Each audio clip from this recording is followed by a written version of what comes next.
तो आज का स्टार्ट करते हैं अपना सेशन बिना देरी के। देखिए पहला क्वेश्चन आप क्या देख पा रहे हैं, कह रहा है निम्नलिखित में से किस मामले में बीएनएस की धारा 19 के तहत आवश्यकता को बचाव के रूप में नहीं माना जा सकता है, यानी नेसेसिटी। पहली बात तो पीडीएफ नहीं मिली बीएनएस के एमसीक्यू की। अरे लोकेश जी देखिए हमारा ऐप में जब आप देखोगे ना तो स्टडी मटेरियल है, यहीं पर आपको सारी पीडीएफ मिल जाएंगी, सब अपलोड हो चुकी हैं, ठीक है।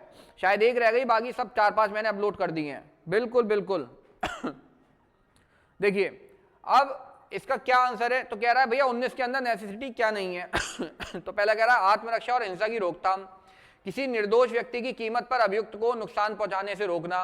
आत्मरक्षा एक परम आवश्यकता है। अभियुक्त के अलावा अन्य व्यक्ति को प्रभावित करने वाली बुराइयों का चयन। क्या आवश्यकता नहीं है यहां पर, बताइए क्या होगा राइट आंसर, कौन बताएगा, बताइए और बताइए। हाँ देखिए इसका गलत बता रहे हैं आप आंसर। देखिए इसका राइट आंसर है आपका बी।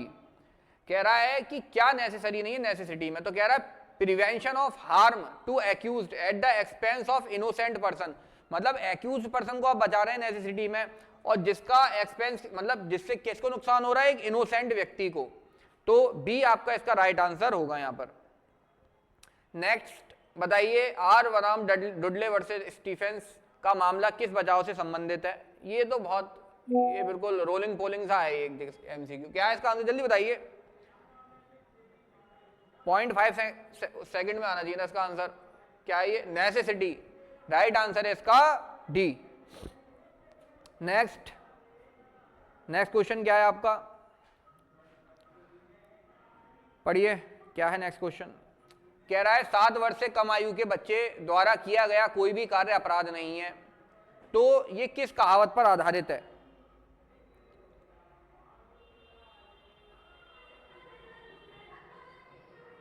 देखिए सी ऑप्शन ये यहां आ गया है, थोड़ा सा टाइप गलत हो गया है, लेकिन उससे कोई फर्क पड़ने नहीं वाला है। बताइए क्या है राइट आंसर। बिल्कुल क्या है, 7 वर्ष से कम आयु। राइट आंसर है इसका बी, डॉली इन कैपेक्स। देखिए कैपेक्स का मतलब होता है जो कैपेबल है, इन कैपेक्स का मतलब है जो कैपेबल नहीं है। तो 7 वर्ष से कम जिस बच्चे की आयु है हम उसको क्या देते हैं, पूर्णतः माफ करते हैं लाइबिलिटी से। तो वो इन कैपेक्स से कैपेबल ही नहीं है, तो लाइबिलिटी बन ही नहीं सकती। तो राइट आंसर है इसका बी। इसके बाद थर्ड क्वेश्चन है, बीएनएस का कौन सा प्रावधान कहता है कोई भी कार्य जो 7 वर्ष से कम आयु के बच्चे द्वारा किया जाता है अपराध नहीं है। बताइए कौन सा सेक्शन है ये, बताइए।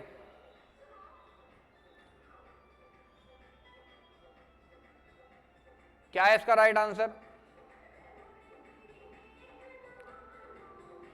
एक सेकंड, कमेंट सेक्शन ही हट गया भाई क्या है राइट आंसर इसका, सेक्शन 20। बिल्कुल सही जवाब देखिए मैंने आपको याद कराया था, ये सेक्शन कैसे याद कराया था, कौन बताएगा मुझे। ये सेक्शन मैंने आपको कैसे याद कराया था, बताएंगे आप। देखिए सेक्शन 80 जो था पुराना, वो अब 80 से आ गया है 18 में, 8 इधर आ गया है। उसके बाद पिछले कौन से सेक्शन में वो करता था, 72। तो 18, 19, 20 सेक्शन में है ये। नेक्स्ट, जेड को एक बाघ उठा ले जाता है और ए यह जानते हुए कि गोली जेड को लग सकती है, बाघ पर गोली चला देता है, लेकिन जेड को मारने का इरादा नहीं रखता, उसे बेचारे को बचाना चाह रहा है और जेड के लाभ के लिए काम कर रहा है, गुड फेथ में काम कर रहा है, लेकिन फिर भी जेड को क्या हो जाता है, इंजरी हो जाती है। तो यहां पर जो क्या है, ए है, उसने कौन सा अपराध करा है, गुड इवनिंग सबा, कौन सा अपराध करा है बताइए। तो इसका राइट आंसर है आपका सी, ए ने कोई अपराध नहीं किया है, ठीक है। नेक्स्ट क्वेश्चन है, निम्नलिखित में से किसे कानून के तहत अपराध के लिए डॉली इन कैपेक्स माना जाता है। इन कैपेक्स मतलब इनकैपेबल, किसे माना जाता है, बताइए क्या राइट आंसर होगा इसका। ए इसका राइट आंसर है, बताया था भी डॉली इन कैपेक्स, क्लियर। नेक्स्ट एमसीक्यू है, बीएनएस की धारा 20 निम्नलिखित में से किससे संबंधित है, बताइए कौन सी इम्यूनिटी है सेक्शन 20 के अंदर। हाँ जी, कौन सी इम्यूनिटी है सेक्शन 20 में? एब्सोल्यूट इम्यूनिटी, बिल्कुल सही जवाब। पूर्ण प्रतिरक्षा, यानी कि हम उसे मानते ही नहीं है कैपेबल कि वो अपराध कर भी सकता है। फिर कोई भी कार्य अपराध नहीं है जो उस व्यक्ति द्वारा किया जाता है जो ऐसा करते समय अनसाउंड माइंड का है, विकृत चित्त है। ये हिंदी गलत है, यहाँ पर विकृत चित्त है, अनसाउंड माइंड का है। बताइए, वह कार्य की प्रकृति को जानने में असमर्थ हो। अपराध आवेग में किया जाए, मतलब इंपल्सिवली, एग्रेशन में किया जाता है। बताइए क्या होगा राइट आंसर इसका? क्या है इसका राइट आंसर? हाँ, बिल्कुल सही जवाब। इसका राइट आंसर है आपका ए। जब वह अपने एक्ट के नेचर को नहीं जानता है, प्रकृति को नहीं जानता है। क्लियर, ए है राइट आंसर। रेणु जी ए, सोनाली ए है बेटा। इसके बाद निम्नलिखित में से किस मामले में वाइल्ड बीस्ट टेस्ट दिया गया था? कौन सा केस था जिसमें वाइल्ड बीस्ट टेस्ट दिया गया था? बताइए।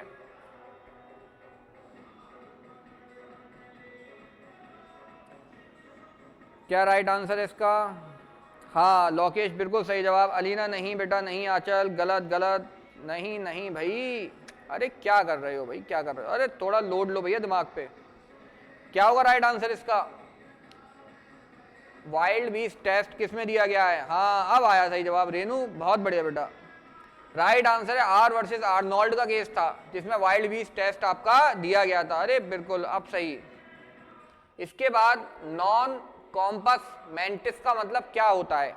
बताइए, नॉन कॉम्पस मेंटिस का क्या मतलब होता है?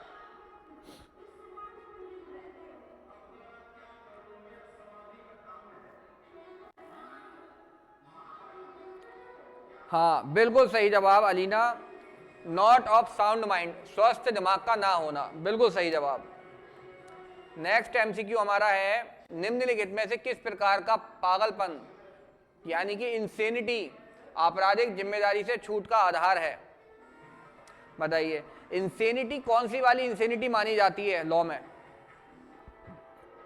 बताइए।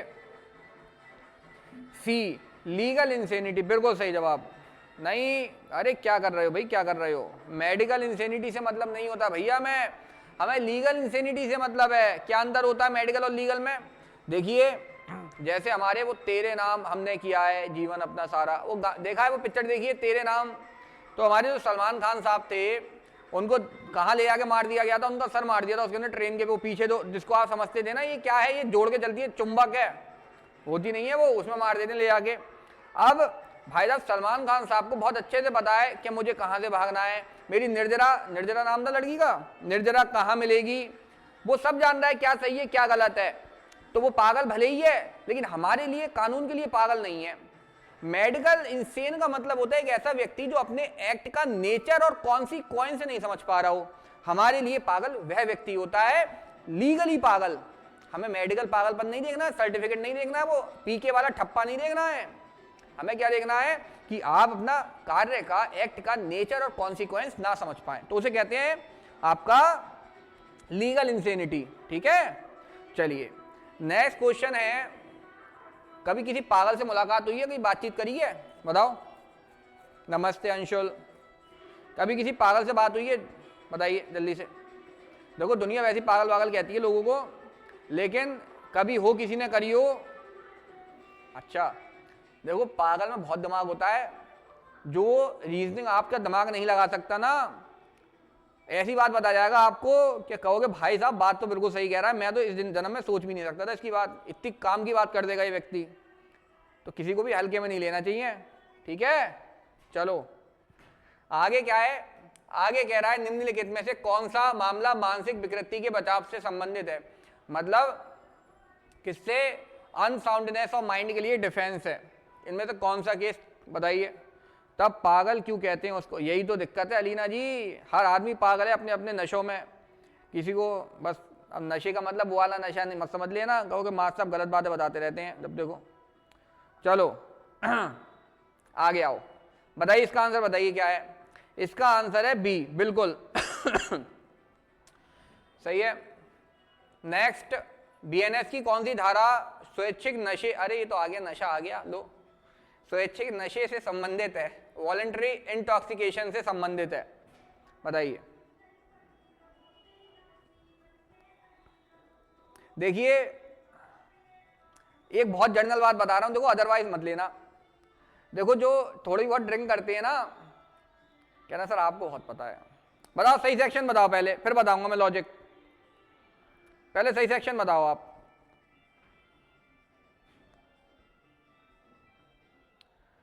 बता ना, अभी भी गलत सेक्शन बता रहे हो आप। ट्रिक बता दीजिए। बिल्कुल बताएंगे ट्रिक भैया। यहां सेक्शन हम ये पूछ रहे हैं जो स्वैच्छिक इंटॉक्सिकेशन से रिलेटेड है वो बताइए जल्दी से भैया। सेक्शन 23 है, 23। क्या बता रहे हो? सी नहीं है, 26 नहीं, 23 है सेक्शन। हाँ अब बताया ना सही जवाब, 23 सेक्शन है। अब सुनो, देखो ट्रिक सुनो। अब जो थोड़ी बहुत ड्रिंक करते हैं ना, थोड़ी बहुत या किसी भी तरीके का, तो मान लो कैटेगरी वाला, तो 2-3 पैक तो उनके नॉर्मल होते हैं। सही बता रहा हूं मैं, मतलब 2-3 पैक उनके नॉर्मल होते हैं। कहते हैं वो तो 2-3 तो ऐसे ही हो जाते हैं, और 2-3 के बाद फिर जबरदस्ती करते हैं साथ वाले, तो गाड़ी आगे बढ़ती है। तो सेक्शन 23 में याद करना, 2-3 पैक यानी कि स्वेच्छा से आदमी ले रहा है 2-3 पैक, फिर जबरदस्ती तो आगे होती है उसके बाद, ठीक है। 24 में 2 के जब 4 होते हैं, ऐसी याद कर लेना। देखो ऐसी मजे मजे में पढ़ोगे ना तो पढ़ाई भी हो जाएगी, एंजॉयमेंट भी हो जाएगा, और भाई साहब पेपर में कभी दिक्कत नहीं होगी। क्योंकि बताऊं, ये क्वेश्चन आपको बहुत आसान लग रहे हैं, जब आप पेपर दे रहे होते हैं ना तो ऐसी छोटी छोटी चीजें आपके दिमाग से उतर जाती हैं, और एक एक क्वेश्चन जब गलत होता है ना, जब मेरिट में आप रह जाते हो एक एक क्वेश्चन 2-2 क्वेश्चन से, तो दिल पे जो बोझ होता है वो जिंदगी भर चलता है।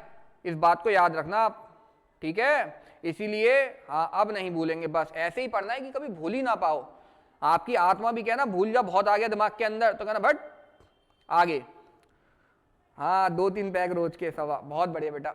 अगला, और अब बता इनवॉलेंट्री अगले में आ जाएगा, 24 में आ जाएगा। कह रहा है द मैक्सिमम वॉलेंटरी नॉन फिट इंजूरिया has been incorporated in which section. किस सेक्शन में है वॉलेंटरी नॉन फिट इंजूरिया? बताइए जल्दी से बताइए क्या है इसका आंसर।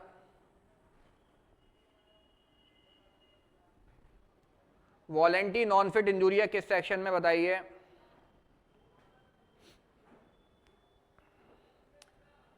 सेक्शन नंबर है इसका 25, बिल्कुल सही जवाब 25। नेक्स्ट हमारा है नशे के मामले में बचाव उपलब्ध नहीं है। इंटॉक्सिकेशन के मामले में किस केस के अंदर यहां पे बचाव आपको नहीं मिलेगा? बताइए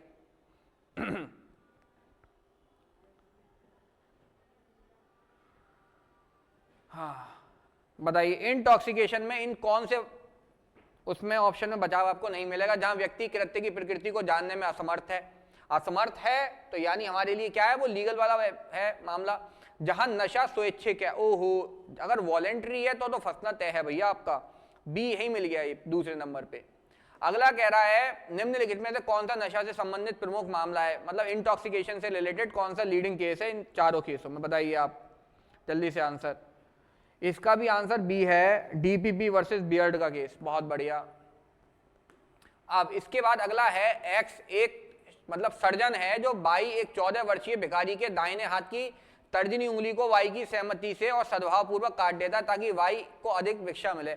मतलब आप इतना पुण्य का काम कर रहे हो, कोई आदमी कह रहा है मुझे जिंदगी में मेहनत नहीं करनी है, भीख मांग के अपना जिंदगी गुजर बसर करनी है, लेकिन जनता मूर्ख नहीं है, ऐसे भीख नहीं देगी। तो वो कह रहा है प्लीज डॉक्टर साहब, तो मैं अपनी एमबीबीएस की डिग्री का वास्ता मेरी एक टांग काट दो, मुझे हॉकी का खिलाड़ी बना दो वेलकम पिक्चर का। हाँ, और डॉक्टर साहब दया करके काट दे रहे हैं टांग, कह रहे हैं सहमति से तो कह रहा है, मैंने काट दी, जीवन आसान कर दिया इसका। तो बताओ, अरे साइड प्लीज, अरे हटेंगे, सुनो तो सही, कहानी नहीं सुन रहे हो, बताओ।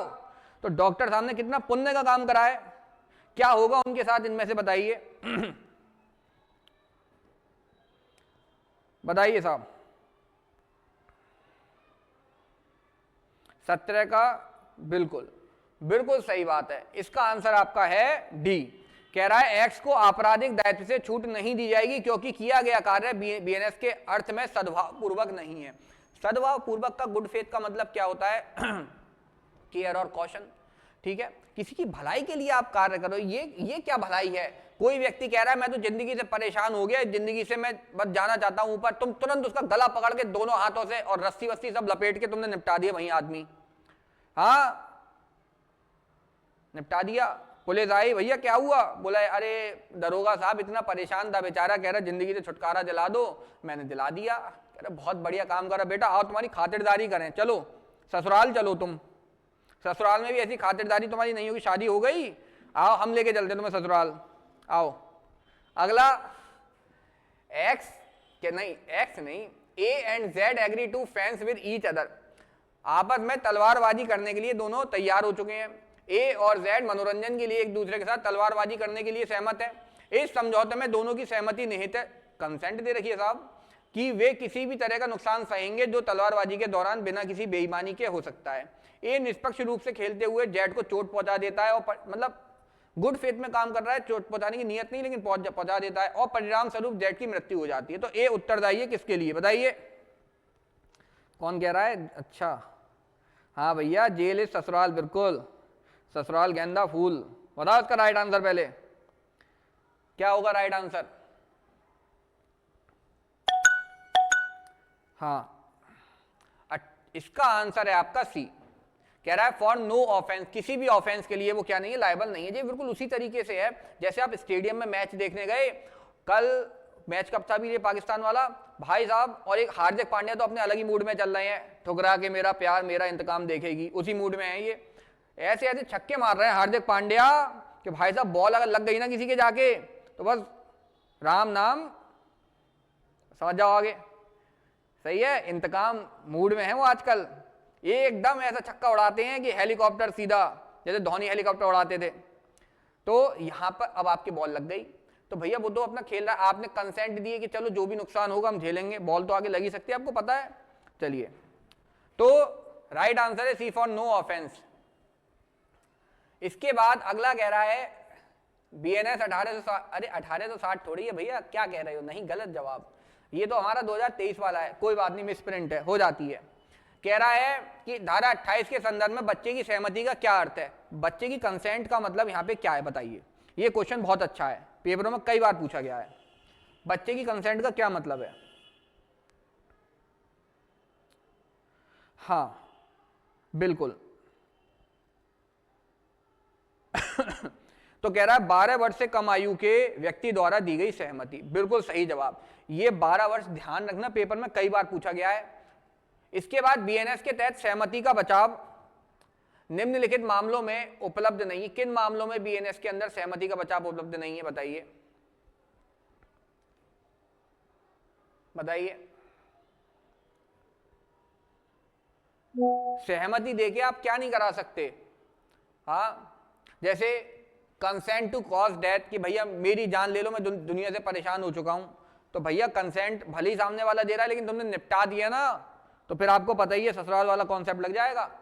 Consent to cause grievous hurt, इन चीजों की कंसेंट नहीं मानी जाती है। क्लियर? तो सी है इसका राइट आंसर।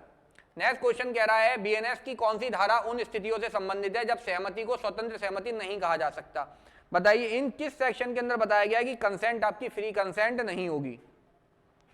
कौन सा सेक्शन है? बताइए जल्दी से, बताइए जल्दी से।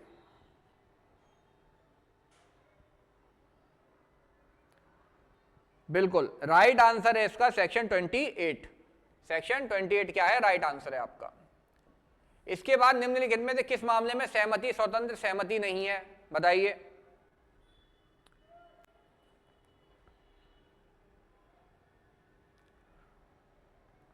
बताइए क्या होगा राइट आंसर इसका?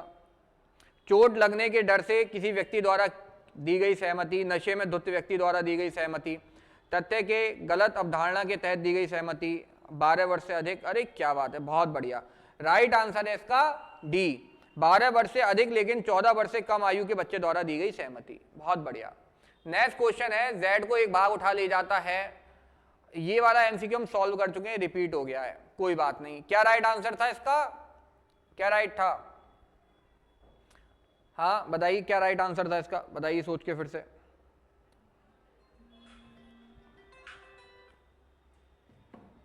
क्या राइट आंसर था?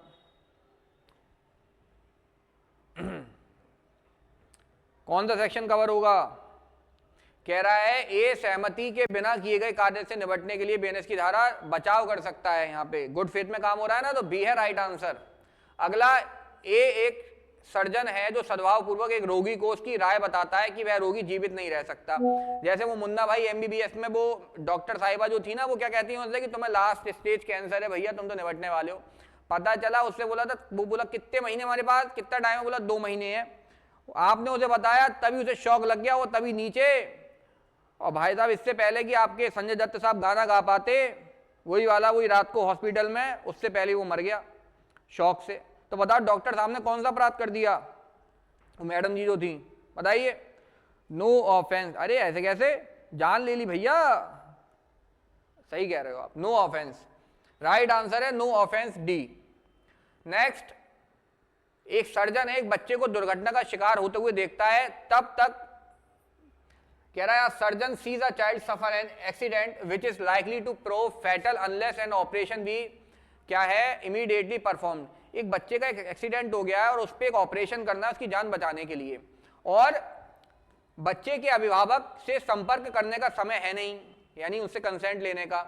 ए बच्चे के लाभ के लिए गुड फेथ में सद्भाव पूर्वक बच्चे की विनती के बावजूद ऑपरेशन करता है, मतलब बिना उसकी क्या कंसेंट के।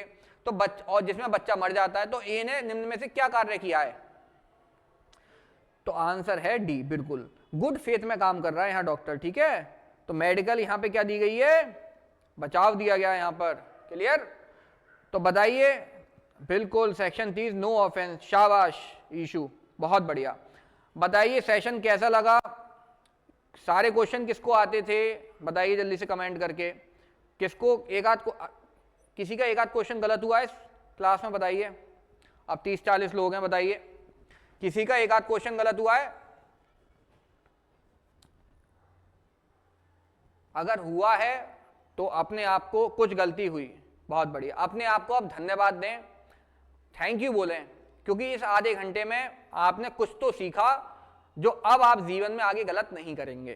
ठीक है, तो कल हम मिलते हैं, या तो मैं BNSS के MCQs लेकर आऊंगा या फिर BSA के। ठीक है, तो उसके लिए आप रेडी रहें।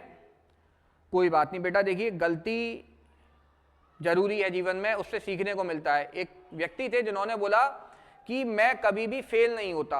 क्यों फेल नहीं होता? क्योंकि अगर मैं हार भी जाता हूं तो मैं उससे कुछ सीख ले लेता हूं, तो यानी कि मैंने कुछ ना कुछ जीत प्राप्त करी, जीवन में आगे ही बढ़ा, और जीत गए तो बहुत अच्छी बात है। ठीक है, तो ऐसे ही लगे रहिए, मेहनत करते रहिए। हमारा क्रिमिनल लॉ का बैच स्टार्ट हो गया है, जो भी स्टूडेंट अगर ज्वाइन करना चाहें तो ज्वाइन कर लें, क्योंकि ऐसा मौका बार बार नहीं मिलेगा। आगे 3-4 जुडिशरी के एग्जाम है और सब में न्यू ओल्ड दोनों क्रिमिनल लॉ पूछे जाने, और आपको पता ही है हमारा तरीका क्या है पढ़ने का। हमारा तरीका है दिल वाला, एकदम दिल का मामला है दोस्तों। ठीक है, चलिए टाइमिंग क्या है? टाइमिंग है जस्ट इसके बाद स्टार्ट होने वाला है 8 बजे से बैच। क्लियर?